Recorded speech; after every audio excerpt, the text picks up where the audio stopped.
imigisha irutiye umuntu ahawe. Umunyabuntu azabyibuha, uvomera abandi azavomerwa.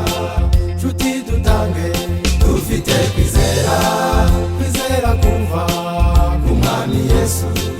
Nitwibagirwe igihe cyacu, Imana izatwongerera imbaraga. Nshuti dutange dufite kwizera kumva ku Mwami Yesu. Nitwibagirwe igihe cyacu, Imana izatwongerera imbaraga.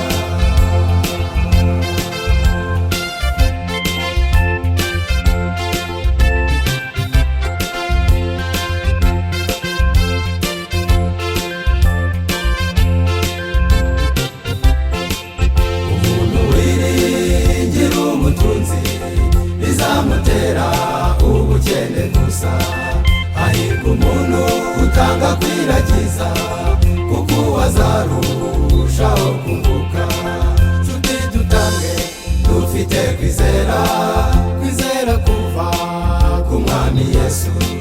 Nitwibagirwe igihe cyacu, Imana izatwongerera imbaraga. Nshuti dutange dufite kwizera kuva ku Mwami Yesu.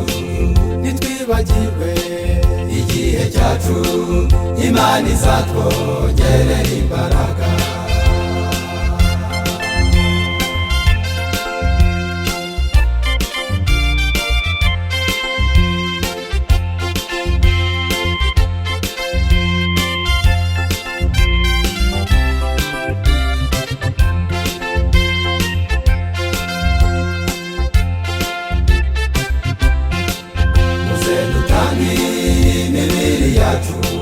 Maze Uwiteka azayituremo, mitima yacu izahindurwa kubw'imbaraga y'Umwuka Wera. Nshuti dutange dufite kwizera kuva ku Mwami Yesu. Nitwibagirwe igihe cyacu, Imana izatwongerera imbaraga.